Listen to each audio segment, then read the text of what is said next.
Good evening again. I'm Steve Hensley. We begin with some new information that we just received a few minutes ago. An Irvin man was sentenced to more than 30 years in federal prison today. Brian Krim pleaded guilty to production of child pornography. Krim and his wife, Brandy LaRae Krim, were arrested in September of 2020 after receiving a tip from the National Center for Missing and Exploited Children about uploads made to Google. The Krims both pleaded guilty to the charges in March of 2022. Brandy was originally scheduled to also be sentenced today, but her sentencing was continued to a later date. A well-known Eastern Kentucky classic rock band, Midlife Crisis, announced its youngest band member died suddenly and unexpectedly yesterday. The remaining members sat down with WYMT's Dakota Makers today as they looked back on the life of Clyde Trent Jr. 53-year-old Clyde Trent went to work Tuesday morning, but his band members say he was not feeling well. I went back out to his truck to get some air, turn the air conditioner on, and make it good and cold so he could, thought that would make him feel better. And he was going to the doctor after that. And he collapsed in his truck. He was a member of the band for more than 10 years and was known as a remarkable bass player. We just got him singing.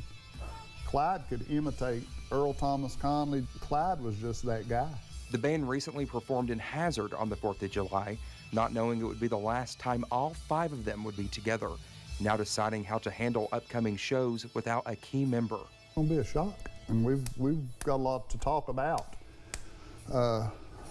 You know, you've heard us, we're a pretty good band. We've been together a long time to try to fill that spot.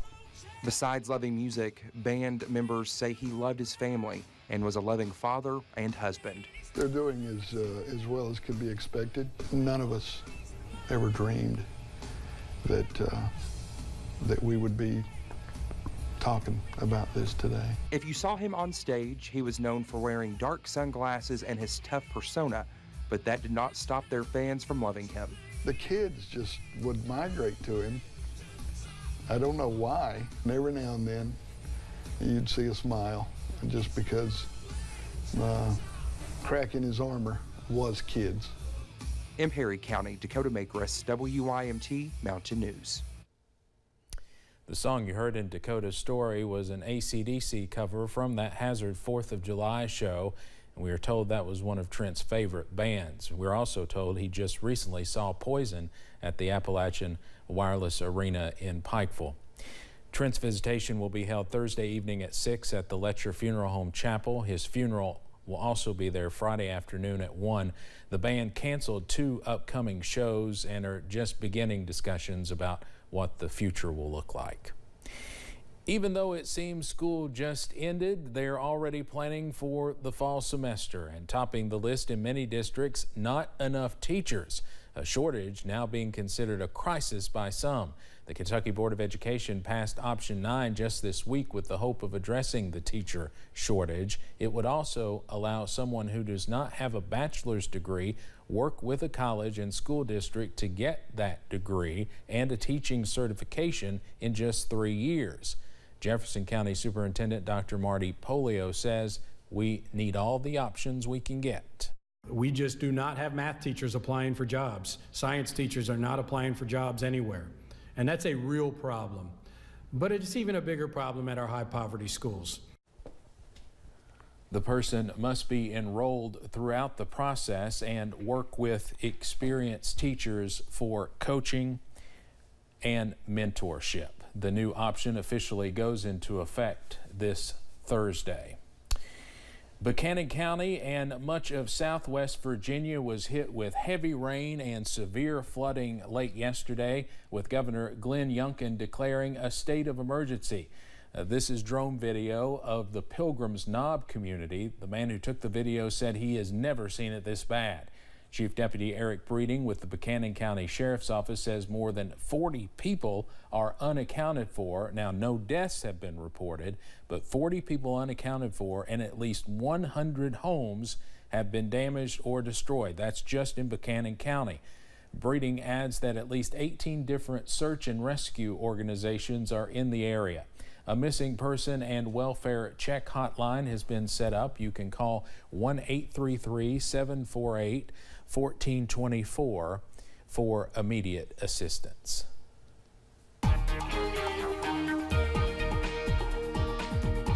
And while several areas in the viewing area got plenty of rain last night, the storms for most moved on out in a rather timely fashion.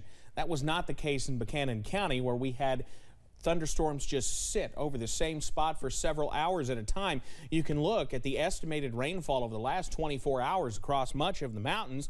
You could see out to the west, we had areas with an inch or two of rain across portions of Pulaski, McCreary, and Wayne County. But as you head into Buchanan County, there you see the highest concentration of the heaviest rainfall.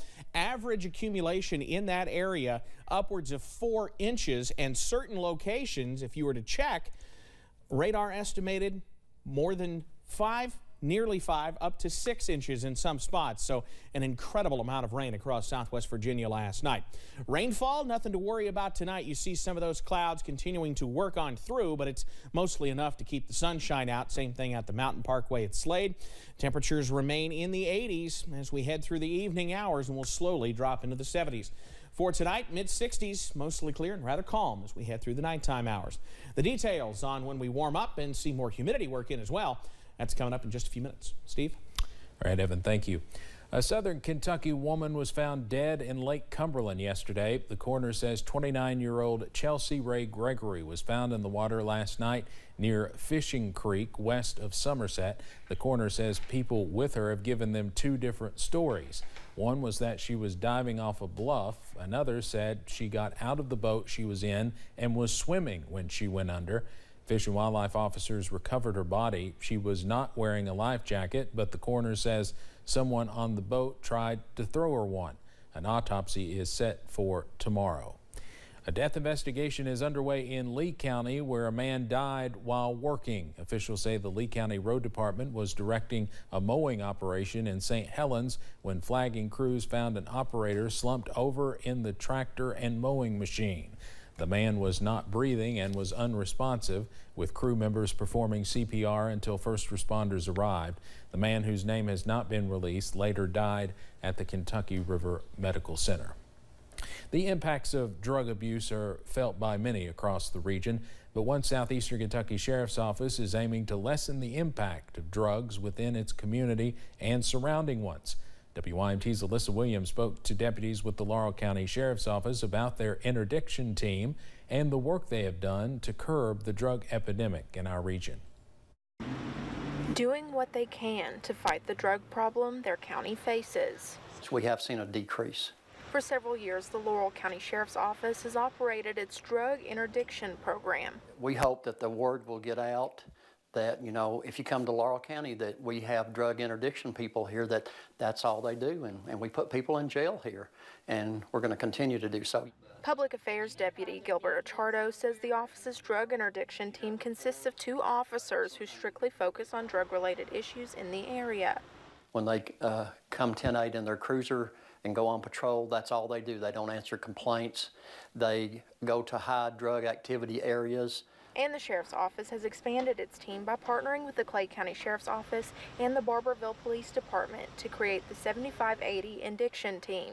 Because a lot of times your drug people are intertwined with other counties, and they do their dealing there as well. So if we have a teamwork effort, in addition to us being more effective, we got more people that's on board from other agencies.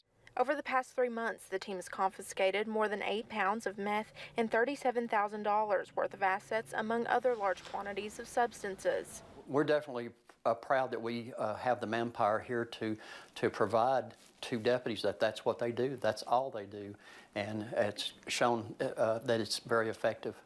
Helping to combat the drug epidemic across their county and region.